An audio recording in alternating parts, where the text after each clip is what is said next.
नमस्ते बच्चों, my self Jaiswal sir. हम पढ़ रहे हैं class 10th science chapter light reflection and refraction. Last class में हमने कुछ स्फेरिकल मिरर्स की डेफिनेशन देखी थी and let us continue with it. So principal axis we have seen that any axis passing through the center of curvature and geometric center of the mirror. Geometric center of the mirror यानी mirror के centre में जो एक point है, it is geometric centre, this is geometric centre. तो इन दोनों से जो चीज़ पॉइंट हो, इस पॉइंट से और इस पॉइंट से पास होने वाली एक्सिस को कहेंगे principal axis. So what is par axial rays? Par axial rays, the rays which are parallel to principal axis and near to it, the rays which are parallel to principal axis and near to it, इसके पास में हो, are called par axial raise.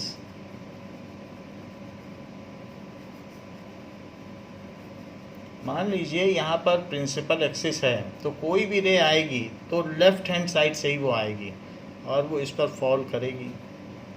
तो ये रे ऐसे आ गई, तो ये जो रे है इसको पार एक्सियल रे कहेंगे। इसमें भी इधर से ही आएगी। Always ray comes on mirror to from left and mirror is always facing, the reflecting surface of mirror is always facing towards left. तो ये रिफ्लेक्टिंग सरफेस है, दोनों की रिफ्लेक्टिंग सरफेस टूवर्ड्स लेफ्ट हैं, तो इस पर भी गिरे पेंटेड सरफेस उस तरफ है आपके राइट। तो ये जो दोनों रेस कही गई हैं इनको कहेंगे पार एक्सियल रेस। क्योंकि ये दोनों रेस प्रिंसिपल एक्सिस के पैरेलल हैं और साथ में इसके पास हैं। हाँ, यही रे अगर दूर हो तो उसको कहेंगे मार्जिनल रे। इफ रे इज अवे फ्रॉम मिरर या farther from mirror and parallel to principal axis के पैरेलल है but away from it, then they are known as marginal ray. जैसे हम लोगों ने पढ़ा है मार्जिनलाइजेशन, तो कुछ लोग ऐसे होते हैं जो डाउन ट्रॉडन होते हैं, उनको मार्जिनलाइज कर दिया जाता है हिस्ट्री में, एसएसटी में, यानी उनको हाशिए से बाहर कर दिया जाता है। हमारी बुक में भी साइड में मार्जिन बना होता है, जो नोटबुक है। मार्जिन का मतलब किनारा, तो कोई भी चीज़ मार्जिन है तो अवे है, वो मेन हिस्से में नहीं है, किनारे में है। तो इसी तरह से इसका भी नाम है मार्जिनल रे, जो अवे है, रिम से आसपास है। मार्जिनल रे, द रे which is the rays which are parallel to principal axis and away from it,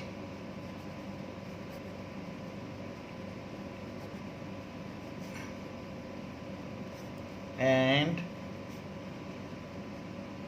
away from it are called marginal rays.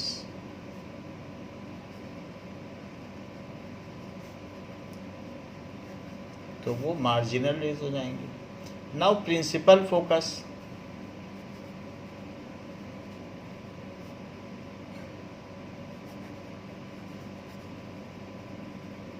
Principal focus क्या होता है? If rays fall parallel to each other, अगर बहुत सारी रे किसी भी मिरर पर, चाहे वो कॉनकेव मिरर हो या कॉन्वेक्स मिरर हो, if various rays fall parallel to each other and also parallel to principal axis, खुद तो पैरेलल हों और साथ ही साथ, जैसे ये है तो इसमें ये तो हमने प्रिंसिपल एक्सिस बना ली। अच्छा, प्रिंसिपल एक्सिस है तो अपने माइंड में बना लीजिए एक स्फीयर, और उसका जो सेंटर होगा वो इसका सेंटर ऑफ कर्वेचर हो जाएगा। ये पोल होगा, और बहुत सारी रेज अगर इस पर आ रही हैं सो जो कि पैरेलल हैं, so let there are 3 rays falling parallel to each other, जैसा हमने पिछले वीडियो में भी देखा है। तो इस तरीके के मिरर में जो कि कर्व्ड इन रिफ्लेक्टिंग सरफेस रखता है, तो उसमें ये 3 रेज आ रही हैं। अच्छा, क्या ये बात आपको मालूम है कि किसी भी स्फीयर में अगर सेंटर से किसी पॉइंट को मिला दिया जाए तो ये उस पॉइंट के नॉर्मल होता है, क्योंकि ये चीज़ क्या होती है, किसी एक पॉइंट को टच करके जाने वाली लाइन टेंजेंट होती है। एक पॉइंट को सिर्फ टच करे तो टेंजेंट, तो और उस सेंटर से मिला दो उस पॉइंट ऑफ कांटेक्ट को तो वो नॉर्मल है। नॉर्मल का मतलब परपेंडिकुलर, कहीं से भी मिला दो, इसको यहाँ से मिला दो तो यहाँ से मिला दीजिए, यहाँ से सेंटर, अगर ये एग्जैक्टली सेंटर, यहाँ तो सेंटर ठीक नहीं बना है, आप एक अच्छा सा सेंटर बना लो जो बिल्कुल बीच में, ये ठीक है। तो इससे कहीं भी मिलाओगे ये परपेंडिकुलर, इधर मिलाओगे तो ये परपेंडिकुलर, ये मिलाओगे सो ये परपेंडिकुलर, हर जगह परपेंडिकुलर। आपको सेंटर से सरकमफ्रेंस मिला देना है, वो परपेंडिकुलर होगा ही होगा, क्योंकि आप चाहें तो टेंजेंट ड्रॉ कर लें और उस चीज़ को कंफर्म कर लें कि परपेंडिकुलर है हर पॉइंट पे। टेंजेंट आप ड्रॉ कर लो और कंफर्म कर लो कि वो परपेंडिकुलर है कि नहीं, and you will find that it is perpendicular. तो यहाँ पर आप देख रहे हैं कि वो परपेंडिकुलर होगा, ऐसा दिखाया गया है। अब देखिए यहाँ पर भी आप चाहें तो सेंटर से इनको मिला दें किसी भी पॉइंट को मिरर पर, तो परपेंडिकुलर होगा। सेंटर से मिला दिया तो देखो ये परपेंडिकुलर, तो ऐसे मिला दिया, क्योंकि नॉर्मल तो डालना पड़ेगा आपको। जब तक आप परपेंडिकुलर नहीं डालोगे तो लॉज ऑफ रिफ्लेक्शन को कैसे फॉलो करोगे। और रेस चाहे वो प्लेन सरफेस पर पड़ें और चाहे स्फेरिकल सरफेस पर पड़ें और चाहे सिलेंड्रिकल सरफेस पर पड़ें, वो लॉज ऑफ रिफ्लेक्शन को फॉलो करती हैं, क्योंकि उनको मालूम नहीं है पूरी सरफेस क्या है, वो तो पॉइंट देखती हैं, पॉइंट कहाँ है। तो इस तरीके से वो लॉज ऑफ रिफ्लेक्शन को फॉलो करती हैं। नाउ अब देखें, जिस एंगल पर आई है रे उसी एंगल पर जाएगी, तो जिस एंगल पर आई है रे उसी एंगल पर चली गई। देख लो, तो नॉर्मल के उस साइड से आई थी तो ये आई बनाया उसने, और ये है आर, तो ये दोनों इक्वल हैं कि नहीं, तो आई और आर इक्वल है, तो ये नॉर्मल हमने डाल दिया। देख लो नॉर्मल है, यहाँ ऊपर समझाया आपको नॉर्मल कैसे होता है। सेंटर से मिला दिया तो नॉर्मल हो गया, इसमें भी सेंटर से मिला दिया तो ये नॉर्मल हो गया। और जो एंगल पर आई है ये एंगल आई है, आई होगा या I1 होगा, कुछ और भी एंगल हो सकता है। तो जिस भी एंगल पर आई है उसी एंगल पर वो चली जाएगी।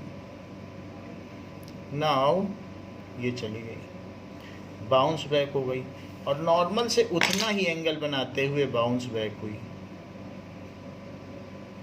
तो ये मैं देख रहा हूँ कि ये C है, ये P है। So if rays falls parallel to principal axis, ये कौन सी एक्सिस है, ये एक्सिस है प्रिंसिपल एक्सिस, प्रिंसिपल एक्सिस।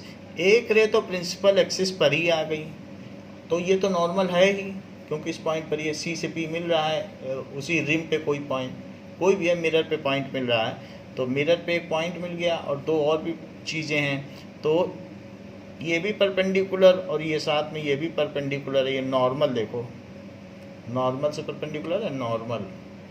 अच्छा, तो फिर हमने देखा नॉर्मल से कि एक तरफ जितना एंगल है तो नॉर्मल के दूसरी तरफ जाएगी। कभी ऐसा ना कर देना कि नॉर्मल के उधर ही भेज देना। जो नॉर्मल के एक तरफ जितना एंगल बनाती है इंसिडेंटली, नॉर्मल के दूसरी तरफ उतने ही एंगल से बाउंस बैक होती है। तो ये भी यहाँ पर भी यही हो रहा है, नॉर्मल के इस साइड आई है और उधर जा रही है, तो जाने वाली रे में भी एरो बनाओ। तो ये दोनों रेस अब इस पॉइंट पर मिल रही हैं, जिस पॉइंट पर मिल रही हैं वही इमेज है, and they are really meeting, ये वास्तव में मिल रही हैं, इसलिए ये रियल इमेज है। और रियल है तो इन्वर्टेड भी होगी, तो वो हम आपको आगे दिखा भी देंगे कि कोई भी इमेज रियल होगी तो जो किसी स्क्रीन पर ली जा सकती है तो वो इन्वर्टेड भी होगी। अभी तो हम प्रिंसिपल फोकस की बात कर रहे हैं। So when rays fall parallel to principal axis, rays falls, सारी रेस पैरेलल हैं और ये जो आ रही 3 रे हैं ये भी है आ गई, तो जो नॉर्मल पे गिरती है यानी 0 डिग्री बनाते हुए वो तो उसी पे वापस चली जाएगी। False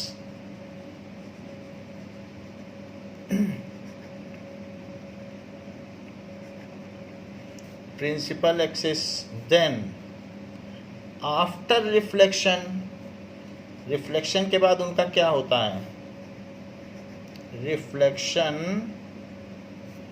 either they converge at a point, either they converge यानी रियली मीट कर जाती हैं एट ए पॉइंट। ये केस है कॉनकेव मिरर का। So this is concave mirror. So either they converge at a point, तो यहाँ पर ये दिख रहा है कन्वर्ज हो गई, एक पॉइंट पे मिल गई, यही तो कन्वर्जेंस है। अब देखो, और they appear to diverge from a point, ये क्या बात हुई है, और they appear to diverge from a point. या तो वे किसी बिंदु पर अपसरित होती हुई प्रतीत होती हैं या किसी बिंदु से अभिसरित होती हुई प्रतीत होती हैं। जरा ये भी देखें कि ये नई बात इसने क्या कह दी, they appear to diverge from a point. मान लीजिए कि ये आपके पास कॉन्वेक्स मिरर है, अच्छा इस पे भी जो रेज आएंगी वो लेफ्ट से ही आएंगी। All rays fall on any mirror from left and it is the convention. तो ये आप डॉट बना लें और ये एक रे आ गई, ये रे तो जो है वो प्रिंसिपल एक्सिस पर ही आ गई। इसके अलावा भी there are 2 more rays which are parallel to principal axis as was the earlier case। सो ये हो गया। नाउ और इसको मन ही मन में कोई सर्कल सोचें कि सर्कल का हिस्सा है स्फीयर का, तो ये डॉट हो गया जो उसका सेंटर हो गया, क्योंकि आप इसको मन में सोचिए कि किसी स्फीयर का हिस्सा है। तो अब ये जो रे आई है इस स्फीयर से नॉर्मल डालो, स्फीयर के सेंटर से अगर टच कर दोगे किसी को भी सरकमफ्रेंस को तो वही नॉर्मल होगा, इसके लिए कोई टेक्निक की ज़रूरत नहीं है। तो इसलिए मैंने इसको सिर्फ टच कर दिया, एक ऐसी लाइन ड्रॉ कर दी तो सेंटर से मिलाने वाली हर लाइन नॉर्मल होती है। तो जितने एंगल पर आई है ये उतने ही एंगल पर लौट जाएगी, तो ये बाउंस बैक हो गई।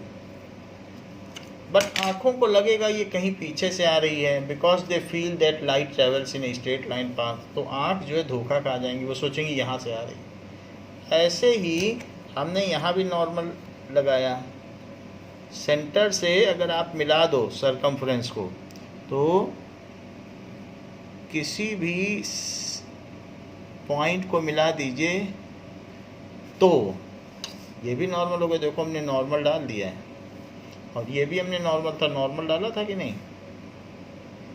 नॉर्मल ज़रूरी है, बिना नॉर्मल के तो फिर आप क्या करोगे। और इस नॉर्मल के एक तरफ इनका जितना एंगल बन रहा है दूसरी तरफ ये उतना ही एंगल बनाते हुए निकलेंगी, लेकिन नॉर्मल के दूसरी तरफ निकलेंगी।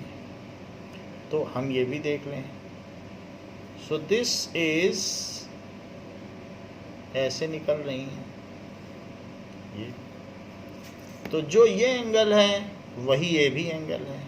यदि ये एंगल आई है तो इधर वाला आर है, यदि ये एंगल जो गिर रहा है वो आई है तो जो बाउंस बैक हो रहा है वो आर है। ये I1 R1 और I2 R2 हो सकते हैं, अलग अलग पॉइंट पर है, देखते हैं सब्जेक्टेड टू मार्जिनल रे और पारेक्सियल रे कैसे हैं वो अलग बात है। This is C, this is P। अच्छा, so either they actually converge, या तो वास्तव में वे किसी बिंदु पर मिलती हैं, और appear to diverge from a point if it is retraced back, तो आंखों को लगेगा ये यहाँ से चल रही हैं, जैसे पहले भी हमने इमेजेस बनाई। सो दैट पॉइंट जहाँ पर यह या तो वास्तव में कन्वर्ज होती हैं या appear to diverge from a point, उसको कॉन्वेक्स मिरर का केस कहा जाएगा। That point is called principal focus. That point is called principal focus. उसको principal focus कहेंगे। और denoted by F, इसको F से डिनोट करेंगे, तो ये F से डिनोट हो गया।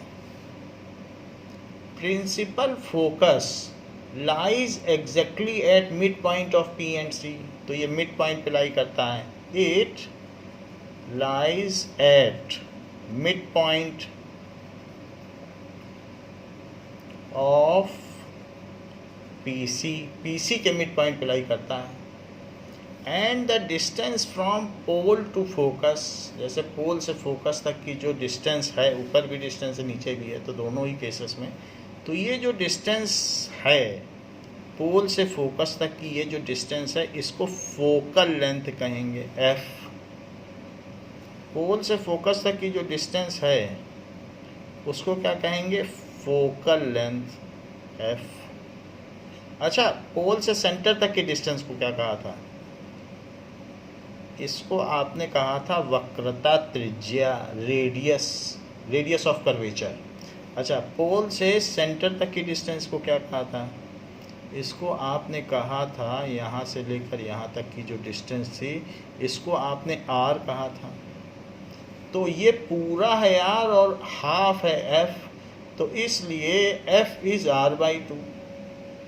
F कितना हो जाएगा, रेडियस ऑफ कर्वेचर का आधा हो जाएगा, क्योंकि मिड पॉइंट पे लाई कर रहा है। सो F इज R/2। उसका प्रूफ अलग है जो अलग से आपसे पूछा जाता है, बट अभी आप लिख लें। तो पहली बात हमें ये देखना होगा F है क्या। So the distance from pole to focal point या प्रिंसिपल फोकस, उनके बीच की जो दूरी है उसे फोकल लेंथ कहते हैं। So what is focal length, the distance from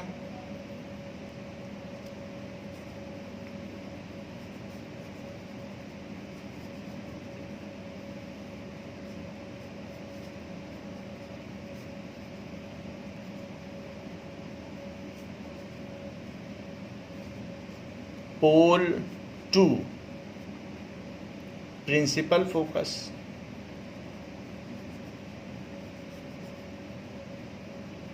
so pole यानी ध्रुव से लेकर के प्रिंसिपल फोकस तक के बीच की दूरी को is called focal length.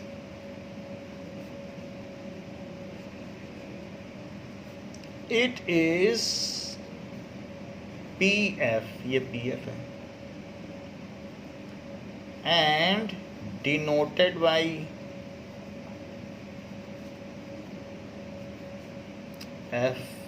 F से डिनोट होती है।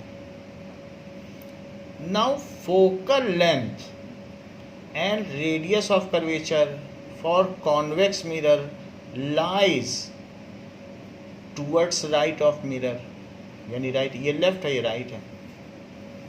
तो focal length and radius of curvature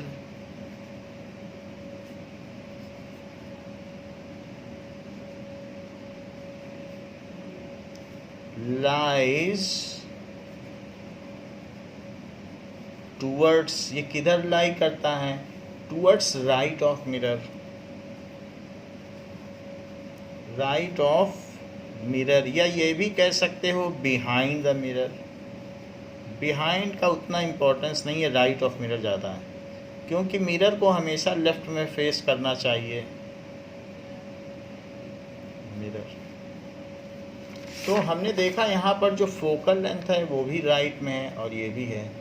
तो इसमें क्या होता है कि न्यू कार्टेशियन साइन कन्वेंशन क्या कहता है, वो कहता है कि आपका मिरर ऐसा रखा हो कि जिसका पोल ओरिजिन पर हो।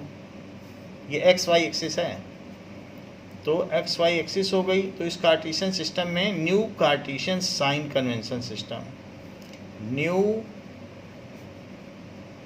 Cartesian sign convention. तो अब इसमें यहाँ तक मान लीजिए ये r है, ये डिस्टेंस क्या हुई r, और इसका हाफ कर दो पोल से। पोल को ओरिजिन पे होना चाहिए, pole should lie at origin, and ये चीज़ें। तो ये f हो गया पोल से फोकस तक की डिस्टेंस, और इस फोकल पॉइंट, प्रिंसिपल फोकस या फोकल पॉइंट को f से डिनोट करेंगे। तो राइट की जो डिस्टेंस होंगी, हर डिस्टेंस को ओरिजिन से मेजर करना है और ओरिजिन से राइट की डिस्टेंस पॉजिटिव ली जाएगी। जैसे हम x को इधर पॉजिटिव लेते हैं, तो यही तो कार्टेशियन सिस्टम है साइन कन्वेंशन, कि राइट की डिस्टेंस क्या ली जाएगी, पॉजिटिव। तो फोकल लेंथ एंड r दोनों पॉजिटिव है क्योंकि ये ओरिजिन के राइट में पड़ रहे हैं। सो इसलिए इसमें f पॉजिटिव है और इसमें r पॉजिटिव है। अब यहाँ एक ऑब्जेक्ट रखोगे, एरो रख दो। अभी थोड़ी देर पहले हमने प्लेन मिरर में भी एरो लिया था, तो इसलिए यहाँ से इसकी डिस्टेंस, ऑब्जेक्ट की भी डिस्टेंस ओरिजिन से ली जाएगी। लेकिन अब चूंकि आप डिस्टेंस लेफ्ट में मेजर कर रहे हो तो ये निगेटिव होगी, और जो डिस्टेंस आप ओरिजिन से राइट में मेजर करोगे वो कैसी होगी, पॉजिटिव। तो ऑब्जेक्ट, ये ऑब्जेक्ट है, ये भी एक ऑब्जेक्ट है। तो distance from pole to object is called u, उसे क्या कहेंगे, u। तो चूंकि आप u हमेशा कोई भी रे हो या कुछ भी हो लेफ्ट में ही रखा जाएगा और लेफ्ट से रे इस पे गिरेगी, तो इसलिए u कैसा होगा, negative. So distance of object from pole, ये तो किसी में भी निगेटिव होगा। अब आप यहाँ देख लो, आपने मान लीजिए कॉनकेव मिरर ले लिया, तो कॉनकेव को भी ऐसा रखना पड़ेगा कि उसका पोल यहीं गिरे, पोल ओरिजिन पर रहे और उसकी रिफ्लेक्टिंग सरफेस लेफ्ट में फेस करे। फिर भी तो ऑब्जेक्ट यहीं रखोगे क्योंकि रे तो लेफ्ट से ही जानी है इस पर। तो ये जो डिस्टेंस है, तो आपको ओरिजिन से हर डिस्टेंस लेनी पड़ेगी। जैसे आप कार्टेशियन सिस्टम में करते हो, यहीं से तो मेजर करते हो, और लेफ्ट में मेजर करते हो तो निगेटिव ले लेते हो, राइट में मेजर करते हो तो पॉजिटिव, अपवर्ड मेजर करते हो तो पॉजिटिव, नीचे करते हो तो निगेटिव। तो मान लीजिए कि आपने इसकी डिस्टेंस मेजर की ओरिजिन से, तो यहाँ पे u क्या हो जाएगा, निगेटिव, क्योंकि ओरिजिन से आपको लेफ्ट चलना पड़ा इस डिस्टेंस को मेजर करने के लिए। तो न्यू कार्टेशियन सिस्टम क्या कहता है, अगर ऊपर चले तो कहता है पॉजिटिव और नीचे चले तो निगेटिव। ऐसे वाई एक्सिस और एक्स एक्सिस में भी तो होता है, इधर चले तो निगेटिव, उधर चले तो पॉजिटिव। तो इसकी जो हाइट ऑफ ऑब्जेक्ट है, अब आप एक्सिस के ऊपर चले तो वो कैसी हुई, पॉजिटिव। मान लीजिए हमने देखा है कि स्पून में भी उल्टी इमेज बनती है और पीछे बनती है। अब पीछे बनेगी तो डॉटेड बनेगी क्योंकि वहाँ रे तो पहुँचेगी नहीं, वो हम बाद में देख लेंगे कैसे बनेगी। लेकिन मान लीजिए अगर उल्टी बन गई तो ये हाइट ऑफ इमेज होगी, और ओरिजिन से या पोल से डिस्टेंस मेजर करने के लिए आपको राइट जाना पड़ा। कभी भी राइट जाओगे तो जैसे हम कार्टेशियन प्लेन में करते हैं, एक्स एक्सिस में राइट में जाते हैं तो प्लस में डिस्टेंस लेते हैं। तो इसलिए अगर ये वाला केस होगा तब v होगा, वी इज सब्जेक्टेड टू कि इधर बन रहा है कि इधर बन रहा है, वी तो कहीं भी बनेगा, कभी वर्चुअल बनेगी कभी रियल बनेगी। तो हमारे इस केस के लिए वी पॉजिटिव है, यहाँ पे पॉजिटिव है, ऑलवेज नहीं पॉजिटिव है। और एच आई कैसा है यहाँ पे, निगेटिव, यहाँ पे वी पॉजिटिव है, ये चीज़ है। So new sign Cartesian sign convention क्या कह रहा है, it says that the origin of spherical mirror should lie, pole of spherical mirror should lie at origin, pole of spherical mirror should lie at origin, origin पर लाई करना चाहिए, and its reflecting surface should be faced towards left, and its reflecting surface should face towards left, left की ओर उसको face करना चाहिए। देखो left है कि नहीं रिफ्लेक्टिंग सरफेस, और पेंटेड सरफेस राइट में, देखो इसकी भी पेंटेड राइट में, और अच्छा बना लो, ये हो गई। दूसरी चीज, all distances are measured from pole, all distances, pole और ओरिजिन को इंसाइड कर गया, all distances are measured from pole, so the distance taken towards right of pole is positive, the distance taken towards right are positive, towards left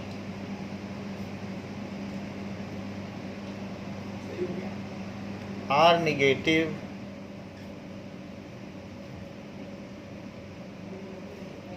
तो अगर left ली जाएगी कोई distance तो negative हो जाएगा। Above principal axis, principal axis के ऊपर, above x axis भी बोल सकते हो, एबव प्रिंसिपल एक्सिस, क्योंकि पोल से सेंटर ऑफ कर्वेचर को जो मिलाने वाली लाइन होती है वो प्रिंसिपल एक्सिस होती है। तो ये पोल है और इसका सेंटर ऑफ कर्वेचर कहीं पर यहाँ पर पड़ेगा, क्योंकि इधर ही सर्कल बनेगा, तो आप यहाँ सी लिख लो। तो ये जो लाइन है above principal axis it is positive,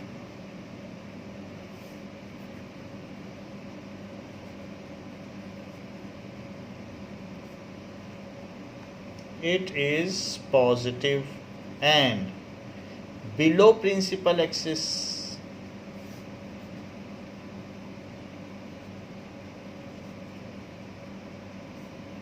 it is negative। above principal axis positive and below principal axis negative.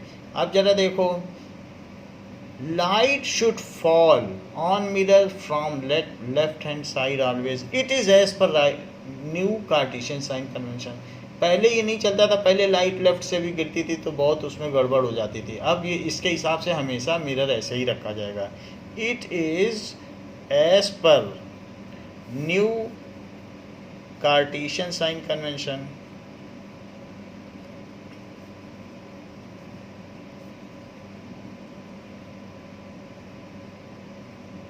अच्छा, इसके हिसाब से क्या होगा, light should always fall on mirror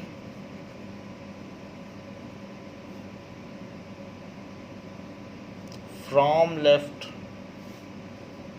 यानी जो इंसिडेंट लाइट है वो लेफ्ट से आनी चाहिए, and object is always placed to left of mirror, object is always placed to left of mirror, तो अगर देखें जो ऑब्जेक्ट, तो distance of object from mirror is denoted by, अब यहाँ तक ये न्यू साइन कार्टेशियन सिस्टम पूरा हो गया। अब नोट लिखो कि distance of object distance of object from pole, उसको u बोलेंगे। Distance of image from pole, उसको v बोलेंगे। दो चीज़ें हैं। सो जो ऑब्जेक्ट को तो हमेशा लेफ्ट में रखना है, सो ये ऑलवेज, ये तो हमेशा ही निगेटिव रहेगा, चाहे लेंस हो चाहे मिरर, ये पूरे चैप्टर में निगेटिव रहेगा। इसको तो कभी पॉजिटिव लिखना ही नहीं, क्योंकि न्यू साइन का ये जो है कन्वेंशन है। ऑब्जेक्ट को लेफ्ट में रखोगे तो पॉजिटिव कैसे लिखोगे। और इमेज कुछ भी हो सकती है, पॉजिटिव और निगेटिव, एज पर साइन कन्वेंशन कि अब वो इमेज बन कहाँ रही वो हम देखेंगे। फिर भी इस केस में जो फोकल लेंथ है, फोकल लेंथ फॉर ये कौन सा मिरर है, that is convex mirror. So focal length for convex mirror positive है, क्योंकि ये पोल के इधर है, इधर ही तो इसका सर्कल बनेगा, तो फोकल लेंथ भी इधर पड़ेगी, रेडियस ऑफ कर्वेचर। और जो कॉनकेव मिरर इसका सर्किल उल्टा बनेगा, तो इसलिए ये हुआ कॉनकेव मिरर। ये तो कॉनकेव मिरर के लिए जो भी इसकी R की वैल्यू होगी या F की वैल्यू होगी, वो सारी की सारी निगेटिव होगी, जैसे हम ये देख लेते हैं। ठीक, ये देखो। सो इस केस में इसका सेंटर ऑफ कर्वेचर ये है, क्योंकि इधर सर्कल बनेगा, और ये हो गया R, और इसका मिड पॉइंट हो गया प्रिंसिपल फोकस, और यहाँ से यहाँ तक की डिस्टेंस ये हो गई फोकल लेंथ। तो हमने देखा था यहाँ से रेज आ रही थी, तो यहीं से होकर जा रही थी। पीछे देखा था, आप चाहें तो फिर देख सकते हैं कि रेज ऐसे आई थी, कॉन्वेक्स ही तो है, तो इधर ही तो हो रही थी, तो इसलिए फोकस भी इधर ही पड़ा इसका। सो और जबकि ये था, इस केस में क्या देखा था ऐसा, तो ये कॉनकेव मिरर है और ये कॉन्वेक्स मिरर है। इस पे भी प्रिंसिपल फोकस बना लीजिए। तो यहाँ पर इसमें पीछे की तरफ बनेगा ऐसे, तो ये C हो गया, यहाँ से यहाँ तक की डिस्टेंस R हो गई, इसका मिड पॉइंट F हो गया, और फिर यहाँ से यहाँ तक की डिस्टेंस स्मॉल f हो गई।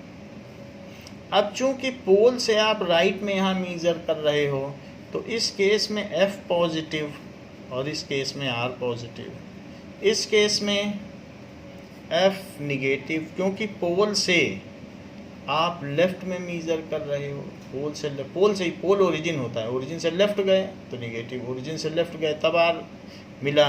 PC, तो PC के लिए P से C तक जाने में लेफ्ट जाना पड़ा, यहाँ P से जाओगे C तक, ये है ना C, तो राइट जाना पड़ा। तो इसलिए R भी इसका निगेटिव। तो ये बात ध्यान देना पड़ेगा कि कौन केव में दोनों निगेटिव, केव का मतलब गुफा होती है तो ये निगेटिव है, वेक्स का मतलब वर्टेक्स तो पॉजिटिव, ऐसा भी हो सकता है। तो ये देखा जा सकता है। And height of object is always positive, क्योंकि जो हाइट ऑफ ऑब्जेक्ट है वो तो आप ऊपर लोगे ना, तो हाइट जो भी लोगे, हाइट ऑफ ऑब्जेक्ट तो प्रिंसिपल एक्सिस से ऊपर है, तो ये देखो पॉजिटिव लिखा भी हुआ है। अब इमेज की तो सब्जेक्टेड है, वो कैसा बन रहा है। So we have seen principal focus. Principal focus is a central concept of the chapter. when ray falls parallel to principal axis, then after reflection either they meet actually at a point, either they actually meet at a point, तो actually अगर meet कर गए या फिर they appear to diverge from a point, जैसे ये डाला तो ऐसा लग रहा है आँखों को कि पीछे से आ रही हैं, आँखें ऐसे देख रही हैं इसको, तो वो ये सोचती हैं कि यहाँ पीछे से आ रही हैं, यहाँ भी आँख देखेगी तो ये appear to diverge from a point ऐसा होगा। तो दोनों केस हो सकते हैं, either they converge at a point और appear to diverge from a point, that point is called principal focus. तो ये हम देखेंगे कि प्रिंसिपल फोकस। नाउ अब देखिए, तो यहाँ पर हमारे पास एक कॉनकेव सरफेस है, तो कॉनकेव सरफेस में हम देखेंगे कि क्या होता है। यहाँ पहले हम ये फिगर देख चुके हैं, कॉनकेव सरफेस में वो मिल जाती हैं किसी पॉइंट पर, तो वैसा ही यहाँ हो रहा है। हम यहाँ पैरेलल रेज डालेंगे कॉनकेव सरफेस पर, देखेंगे क्या वही चीज़ हो रही जो हमने बनाई है। अच्छा, यहाँ हमने नॉर्मल भी डाला, एक ये नॉर्मल और एक नॉर्मल, तो ऐसे डाल के बनाया भी है। तो फिर से देख लेते हैं। सो हम इसमें 3 रेज ऐसे डाल रहे हैं, तो इससे क्या पता चलता है कि ये देखो, ये जो रेज हैं आफ्टर रिफ्लेक्शन यहाँ मिल गई, आफ्टर रिफ्लेक्शन यहाँ मिल गई, तो इससे पता चलता है कि जो रेज हैं वो आफ्टर रिफ्लेक्शन किसी पॉइंट पर मिल रही हैं, तो ये मिल रही हैं, तो ये देखो मिल गई आफ्टर रिफ्लेक्शन। सो इससे ये पता चलता है कि कॉनकेव मिरर में जो रेज आफ्टर रिफ्लेक्शन मिल जाती हैं। अब ज़रा देखो कि अगर हमारे पास कॉन्वेक्स है, तो कॉन्वेक्स के केस में भी हमने फिगर बनाया है। ये कॉन्वेक्स सरफेस है, ये देख लो, तो ये भी आप देख सकते हैं, ये कॉन्वेक्स ऐसी सरफेस है, तो उसमें ऐसा लगेगा जैसे कहीं पीछे से आ रही हैं।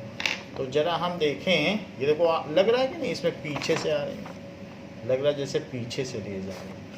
तो देखें क्या हमारे केस में भी ऐसा हो रहा है। तो हमने कॉन्वेक्स सरफेस रिफ्लेक्टिंग वाली रख दी है, देखो रिफ्लेक्टिंग सरफेस है तो रख दी, और फिर इस पर लाइट डाल दी, तो ऐसा लगता है कि ये जो भी लाइट डाली गई है तो ये दूर जा रही है। तो दूर जाने का क्या मतलब है? दूर जाने का मतलब है कि rays are coming, it appears that rays are coming from back. आँखों को लगेगा यहाँ कोई पॉइंट है, वहाँ से ले आ रही, जबकि वहाँ कुछ है भी नहीं, वहाँ तो ले भी नहीं जा रही, और उसको ले भी नहीं पाओगे आप कहीं पेपर में, क्योंकि वहाँ एनर्जी ही नहीं है।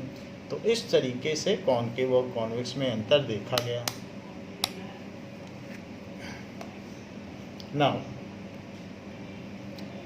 Now we will see that for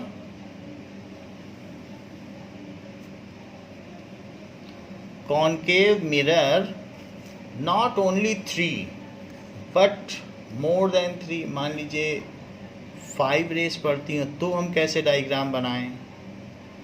ऐसा हो सकता है कि 3 की जगह 5 हो, and they all are parallel, एक मार्जिनल हो गई और एक पार एक्सियल, जरा दूर बना दें। तो इस तरह से यहाँ पर भी आप कर लें कि एक पास में है तो पास है तो पार एक्सियल, दूर है मार्जिन पर है तो मार्जिनल रे।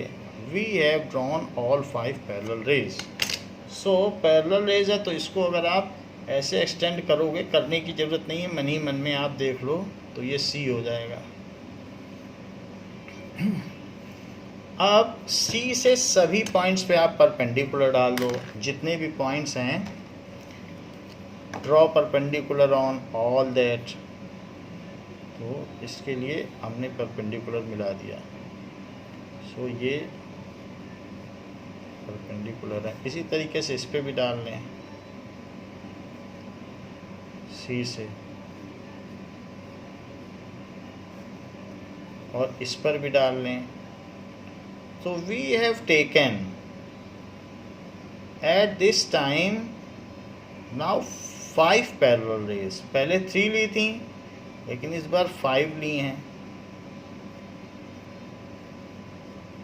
जब हम कहते हैं किसी मूवी में लाइट कैमरा फोकस, तो इसका मतलब होता है कि सारी लाइट्स, चाहे जहाँ जहाँ भी फ्लड लाइट्स हैं, वो सारी हीरो और हीरोइन की तरफ हो जाए। तो फोकस का मतलब सारी लाइट का कहीं मिल जाना, चाहे वो वर्चुअली मीट करें और चाहे वो एक्चुअली मीट करें, वही पॉइंट फोकस कहला सकता है। तो इस तरीके से अगर पूरी क्लास का फोकस टीचर पर है, so all eyes are at teachers, तो इसका मतलब है सभी रे जहाँ मिलेंगे उसी को फोकस कहेंगे, and the focus word is originated from this. तो इसलिए अब यहाँ पर जो रे है हमको मालूम है इसके मिड पॉइंट पे मिलेगी, तो हम इसे फोकस बोल दें। तो इस पर अगर मिलेगी तो ये देखिए,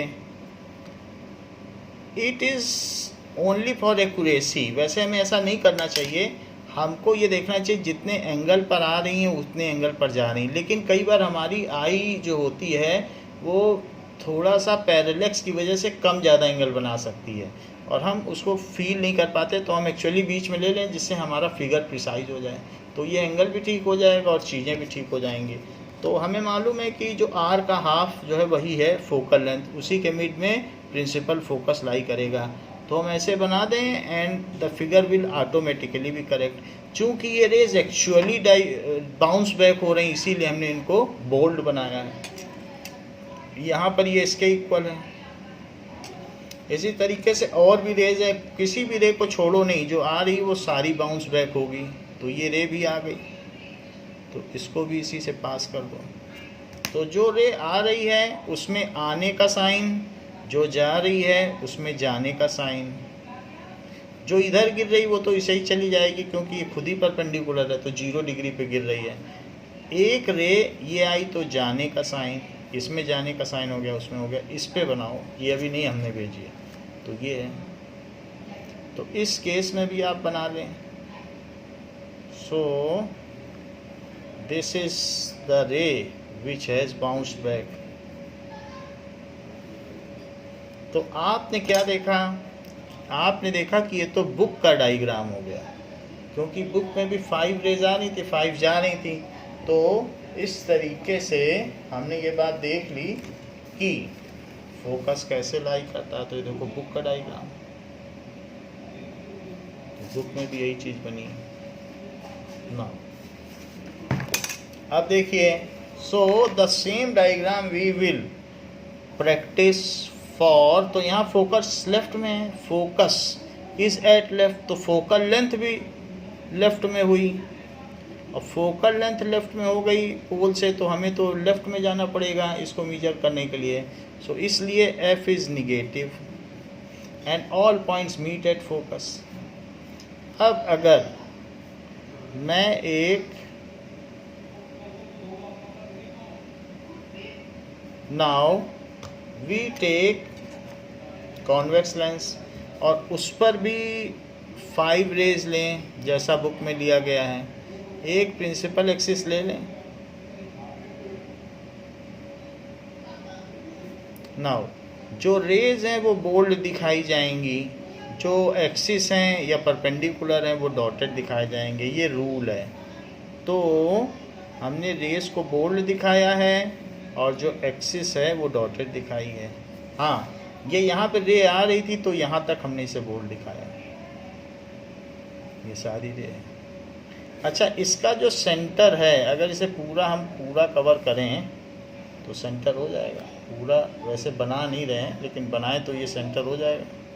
और सेंटर का हाफ प्रिंसिपल फोकस हो जाएगा, और पोल से प्रिंसिपल फोकस की डिस्टेंस फोकल लेंथ हो जाएगी। तो इसकी फोकल लेंथ पॉजिटिव है क्योंकि पोल के राइट में पड़ रही है।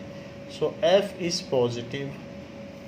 अब हम ये जानते हैं कि हर रे क्या होगी, प्रिंसिपल फोकस से ही डाइवर्ज होगी। तो आप देख लीजिए, मैं रे को पहले डाइवर्स कर दे रहा हूँ, पहले परपेंडिकुलर नहीं ड्रॉ कर रहा हूँ, इसमें पहले हमने परपेंडिकुलर ड्रॉ किया था। And we do not bother here to draw perpendicular. हमें मालूम है कि जो भी रे होती है वो प्रिंसिपल फोकस से जाती हुई होती है। So it is a very bold decision. और लास्ट में मैं परपेंडिकुलर ड्रॉ करूँगा, तो ज़रा देखें, फोकस से रे जा रही है, फोकस से जाती हुई। यहाँ पर भी ऐसे ले लो। सो जो रे है वो कैसे जा रही है? It is diverging from focus. और यहाँ से भी ऐसे ले लो। So it is diverging from focus. Even we have not drawn any normal and not bothered about angle of incidence and angle of reflections are equal or not। हमें मालूम है कि इसमें प्रिंसिपल फोकस से सारी रेज आ रही हैं, सारी रेज प्रिंसिपल फोकस से आ रही हैं। तो ये बना लिया। और चेकिंग अब बाद में करेंगे। अब मैं चेकिंग करूँगा कि क्या हमारा डायग्राम ठीक है। तो अब सी से नॉर्मल डालना शुरू करो इसमें सब में, और इस बात की चेकिंग कर लो कि क्या जो हमने किया है वो ठीक है। सो हर पॉइंट पे नॉर्मल डालिए।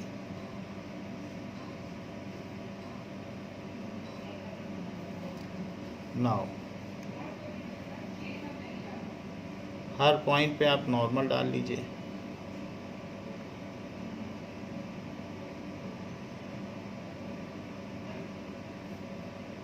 सी से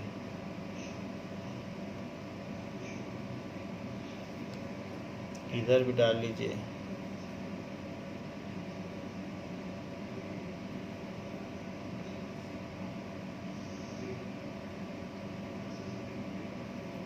तो आपने क्या देखा इसमें? ये देखा कि नॉर्मल, बिल्कुल नॉर्मल के दोनों साइड इक्वल चीज़ें हैं, ये देख लिया। सो इट इज़ अगेन फाउंड।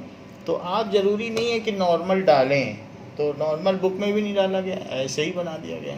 और नहीं तो हम इसलिए बता रहे हैं क्योंकि हम लॉज ऑफ रिफ्लेक्शन पर एडहियर कर रहे हैं। So again we are focusing कि कोई भी चीज़ लॉ ऑफ रिफ्लेक्शन से बड़ी नहीं है। कोई भी सरफेस हो, कैसी भी सरफेस हो, जिसको लॉज ऑफ रिफ्लेक्शन का पहला नियम पता है, दूसरा ना भी पता हो, पहला कि I is equal to are, उसकी जीत है। वो इस चैप्टर में हार नहीं सकता।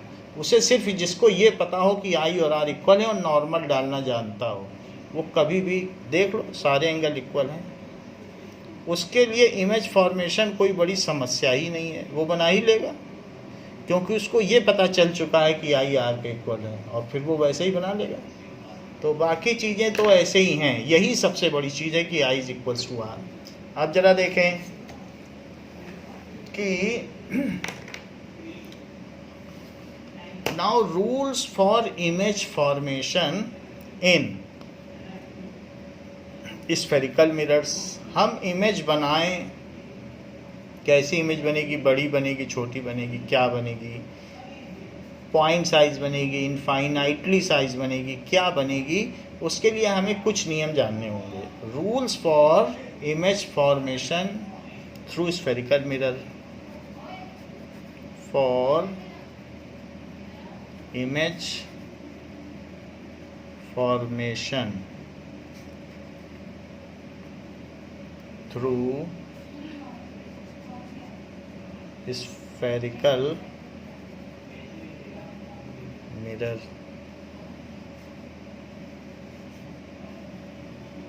हाँ, एक बात मैं यहाँ आपको बताना भूल गया कि कॉन्वेक्स लेंस के केस में जो सारी रेज हैं वो appear to diverse from one point होंगी, और वो पॉइंट इसके राइट में लाई करेगा, और इस वजह से जो उसकी फोकल लेंथ होगी वो हमेशा पॉजिटिव होगी। तो ये बात आप लिख लीजिए, ये रह गई थी कि फोकल लेंथ पॉजिटिव होगी, जबकि कॉनकेव के लिए ये लेफ्ट में होगा, जो रियली जहाँ मीट कर रही हैं तो वो निगेटिव होगी, और जहाँ से वर्चुअली डाइवर्ज कर रही हैं, वर्चुअली मीट कर रही हैं एंड अपीयर टू डाइवर्ज कर रही हैं, तो appear to diverge from this point, appear to diverge from this point. और ये actually meet at this point. यहाँ पे क्या हुआ है? Actually meet at this point. ये भी मैंने आपको नहीं लिखाया, actually meet at a point. तो ये चीज़ है। अब जरा देखो rules for image formation through spherical mirror. पहला rule when ray comes parallel to principal axis, when ray comes parallel to principal axis, then after reflection either it passes through principal focus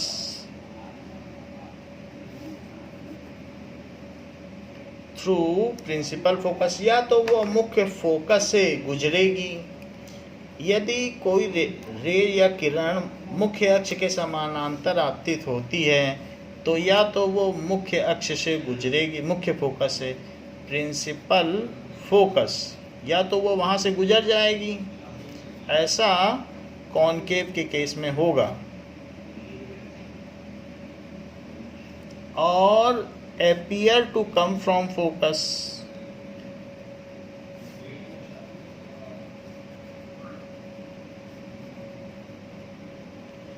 ये convex के case में होगा। और या वो principal focus से आती हुई प्रतीत होगी। तो ये भी दो अलग अलग चीज़ें बताई गई।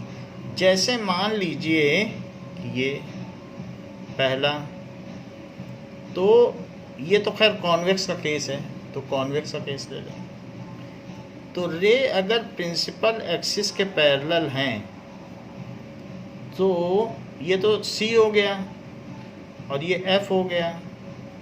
तो जो रे होगी वो ऐसी आपको लगेगी कि यहाँ से चली गई।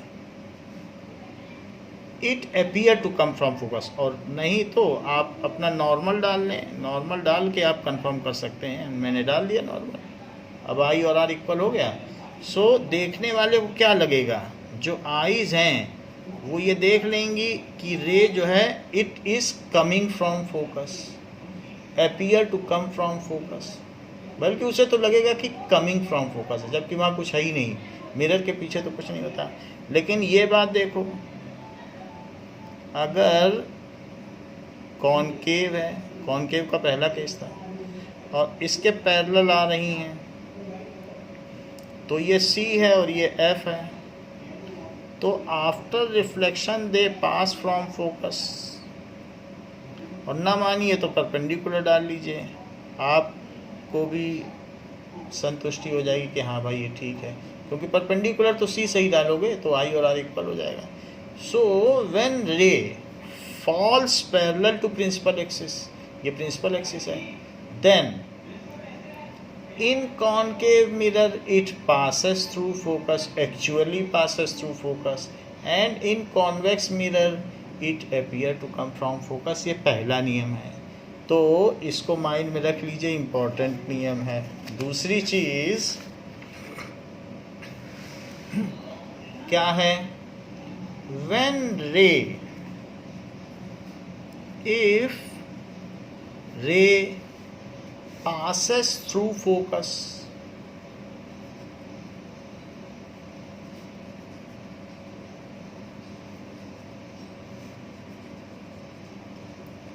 passes through focus, या तो फोकस से पास कर रही हो।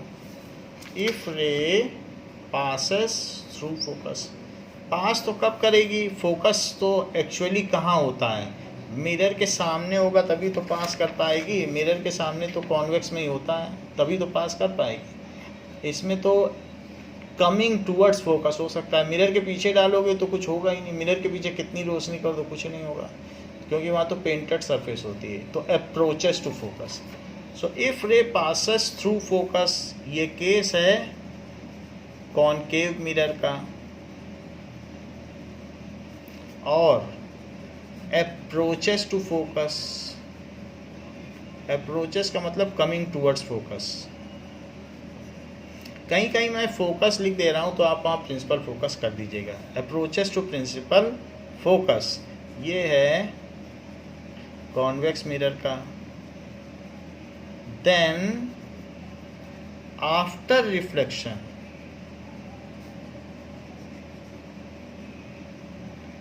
it becomes parallel to principal axis. तो ये जो रे है after reflection becomes parallel to principal axis.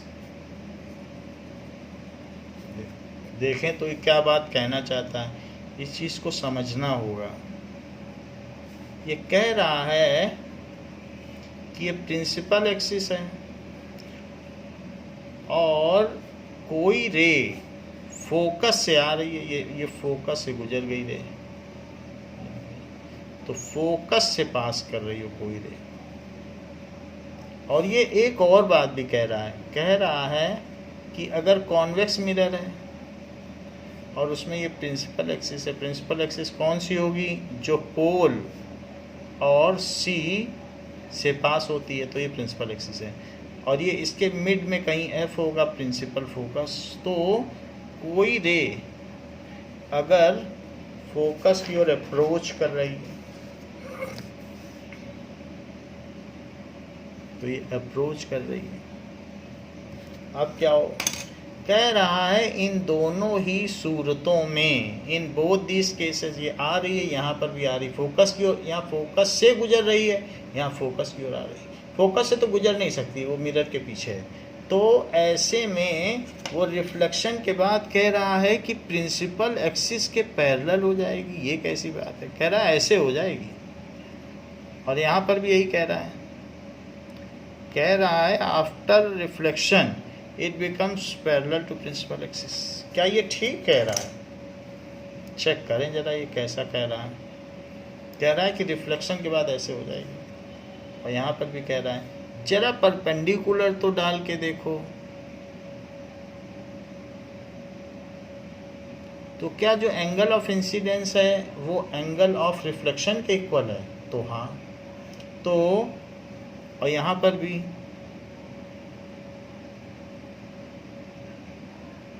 तो ये दोनों इक्वल हैं।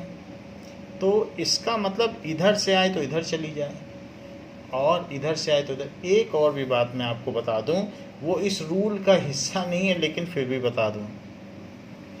मान लीजिए अगर रे ऐसे आ रही, फिर ऐसे आ रही, फिर ऐसे आ रही, फिर ऐसे आ रही, फिर ऐसे आ रही, फिर बाहर निकल गई।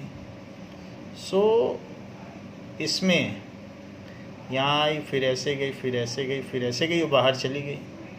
तो इधर से आपने डाली रे और इधर गई। और अगर आप जिधर जा रही है उधर से अब डालें तो इधर चली जाएगी। इसको कहते हैं law of reversibility of light. यानी अगर लाइट का पाथ बदल दिया जाए, आने वाली जगह और जाने वाली जगह को आपस में एक्सचेंज कर दिया जाए, तो भी लाइट उसी रास्ते से गुजरती है। इसमें इंसिडेंट लाइट और रिफ्लेक्टेड लाइट से कुछ फ़र्क नहीं पड़ता। मान लो यहाँ से गई तो यहाँ से गुजरी, और अगर अब यहाँ से डालोगे तो यहाँ से गुजरेगी। इसको कहते हैं if the direction of light is reversed then also its path remain retain. It is called law of reversibility of light. तो ये जो चीज़ मैंने बताई है लॉ ऑफ रिवर्सिबिलिटी, हम ये खैर आगे लिखा देंगे, रिवर्सिबिलिटी ऑफ लाइट। तो आप सोच रहे होगे ये क्या ख़ास बात बता रहे हैं। ये तो वही है कि जब ऐसे पैरेलल आ रही थी तो फोकस से गुजर रही थी, और पैरेलल आ रही थी फोकस से अपीयर हो रही थी जाती हुई। अब डायरेक्शन ऑफ लाइट उल्टी कर दी तो भी वो वैसे ही जाएगी। अब पहले फोकस से निकलती हुई प्रतीत हो रही थी, अब फोकस की ओर आ रही तो पैरेलल जाएगी। तो ये तो जस्ट पहले का उल्टा है। पैरेलल आती थी तो फोकस से जाती थी, फोकस से आएगी तो पैरेलल ही जाएगी। ये तो लॉ ऑफ रिवर्सिबिलिटी है, तो इसमें क्या खास बात है। लेकिन फिर भी ये रूल है कि if a ray passes through focus और approaches to focus then it becomes parallel. पहले था यदि पैरेलल है तो फोकस से गुजरेगी या फोकस से जाती प्रतीत होगी। अब यह है कि फोकस से जा रही है, फोकस की ओर आती प्रतीत हो रही है, तो पैरेलल हो जाएगी। जस्ट उल्टी बात कह दी, पहले रूल का उल्टा बोला है, फिर भी ये रूल है। C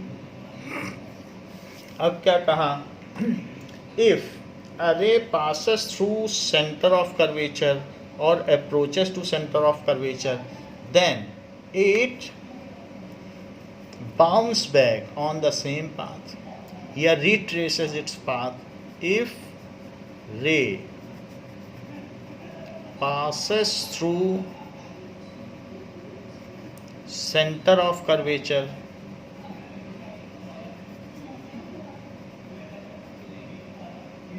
centre of curvature. यहाँ तो centre of curvature reflecting side में, तो यहाँ से पास भी हो सकती है, वहाँ से कैसे पास होगी, वो तो पीछे पड़ रहा है। तो ये हुआ कॉनकेव के लिए। और approaches to centre of curvature,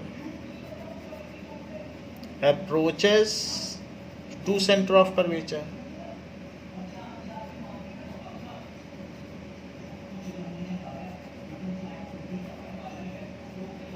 यदि ऐसा हो रहा हो तो वो कॉन्वेक्स मिरर है। Then after reflection it retraces its path. After reflection, परावर्तन के बाद इट रिट्रेसेस, ये उसी रास्ते फिर चली जाती है। Retraces its path. जरा देखें क्या ये बात सही है कि ये देखिए, और ये प्रिंसिपल एक्सिस है, ये सी है, ये इसका मिड पॉइंट एफ है। तो वो ये कह रहा है कि कोई रे अगर सी से आ रही है, ये आ गई सी से,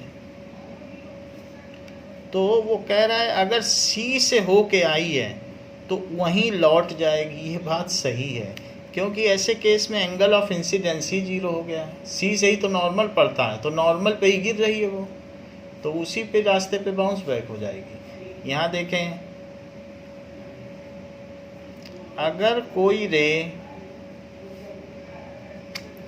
सी की ओर अप्रोच कर रही है, ये सी है, और मान लीजिए आप कहें कि सी की ओर अप्रोच कर रही है, तो आने दो उसे, ये आ गई, तो भी नॉर्मल तो सी से ही डालोगे, यही तो सी है, तो ये पड़ गया नॉर्मल, ये लीजिए पड़ गया। अब 0 डिग्री पे आई है, नॉर्मल डाल दिया, तो नॉर्मल पे आई है कोई चीज़, तो नॉर्मल से गेंद यहाँ मारोगे तो उधर ही उछलेगी। अब नॉर्मल पे मारी, तो इस तरीके से इफ रे passes through C or approaches to C, then it retraces its path.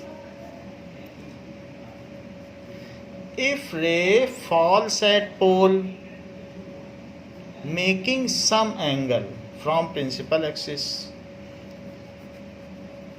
if ray falls at pole making some angle with principal axis,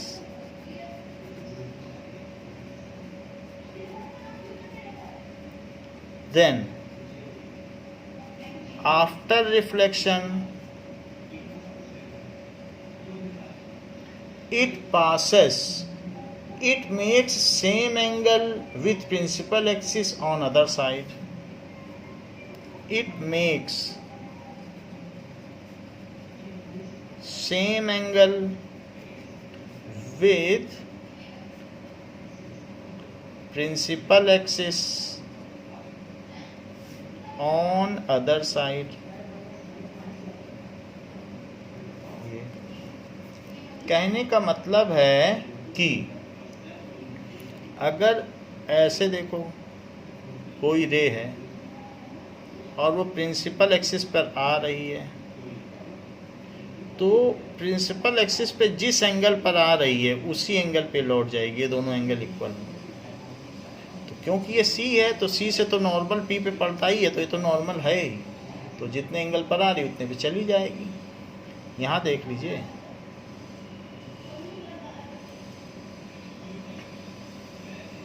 तो प्रिंसिपल एक्सिस पर अगर कोई रे आ रही है तो उतने ही एंगल पे लौट जाएगी। क्यों?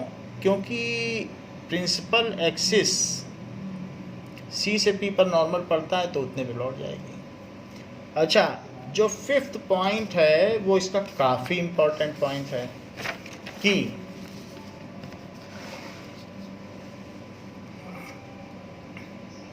Fifth point, the ray falling at any angle, at any point of mirror, the ray falling at any angle, at any point of mirror,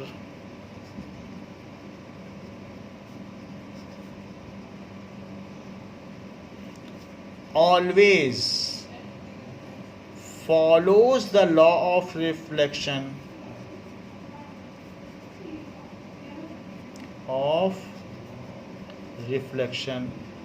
ये कह रहा है कि चाहे गोलीय दर्पण हो, चाहे बेलनाकार दर्पण हो, और चाहे समतल दर्पण हो, चाहे कुछ भी हो, सिलेंड्रिकल हो, स्फेरिकल हो, प्लेन मिरर हो, कुछ भी हो, कोई भी रिफ्लेक्शन लॉ ऑफ रिफ्लेक्शन के बियॉन्ड नहीं है, ये सुप्रीम लॉ है। तो हमारे शुरू के 4 नियम कोई भूल भी जाए और 5वां अगर याद रखेगा तो सारे नियम पकड़ में आ जाएंगे, क्योंकि परपेंडिकुलर से जो आई है और आर की वैल्यू इक्वल जिसको मालूम है उसको कुछ नहीं चाहिए, उसके लिए नथिंग मोर इज रिक्वायर्ड, जो इतना बेसिक जानता है कि I is equal to are, यही लास्ट में कह दिया गया है। तो इससे पता चलता है कि it is the supreme law, कहीं पर भी आए। अब आपके में ये देखो, ये है, यहाँ ऐसे गिर गई रे, यहाँ ऐसे गिर गई, कुछ ना करो, सी है, सी से परपेंडिकुलर डालो उस पॉइंट पर, और जितने एंगल पर गिर रही है निकाल दो, सी से परपेंडिकुलर डालिए, और जितने एंगल पर गिर रही कहीं से भी निकाल दो, ये जरूरी नहीं मिले उलेगी नहीं, कहीं कैसे टेढ़ी मेढ़ी आ रही है अपना निकाल दो, लेकिन आई और आर इक्वल होने चाहिए, फिर कोई फोकस नहीं, कोई कुछ नहीं, जितने पे सी से परपेंडिकुलर डालो निकाल लो, सीधी बात। ये पी है। ऐसे यहाँ कहा गया, बोला गया कि कोई भी रे आ रही हो और आपको कोई नियम ना मालूम हो, एक रे ये गिरी और एक रे ऐसे गिर गई, ऐसे टेढ़ी मेढ़ी कुछ भी गिर रही, अब क्या करोगे, अब तो ऐसा कोई नियम नहीं है। तो जो सी है, तो सी से सबसे पहले आप परपेंडिकुलर ड्रॉप करिए, सबसे बड़ा काम परपेंडिकुलर। इसी तरीके से यहाँ पर भी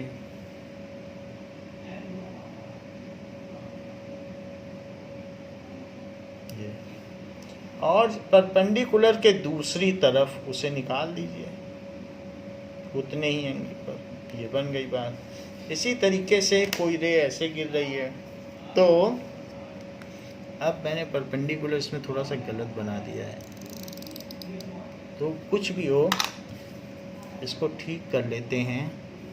मान लीजिए ऐसे गिर रही थी ये रे, तो उस पॉइंट पे आपने परपेंडिकुलर डाल दिया, अब ठीक है। तो जितने एंगल पर आ रही है ये ना देखना फोकस से गुजरेगी कहीं, हर एक केस के लिए थोड़ी ना फोकस होता है, वो तो स्पेशल रेज होती हैं जो कभी पैरेलल होती हैं प्रिंसिपल एक्सिस के या फोकस को अप्रोच करती हैं, तो ये हो गई। तो देखिए, इसलिए सबसे अच्छा लॉ तो यही है कि ray is falling at any angle at any point will always follow the law of reflection, ये एंगल इसके इक्वल, ये एंगल इसके इक्वल, बात खत्म।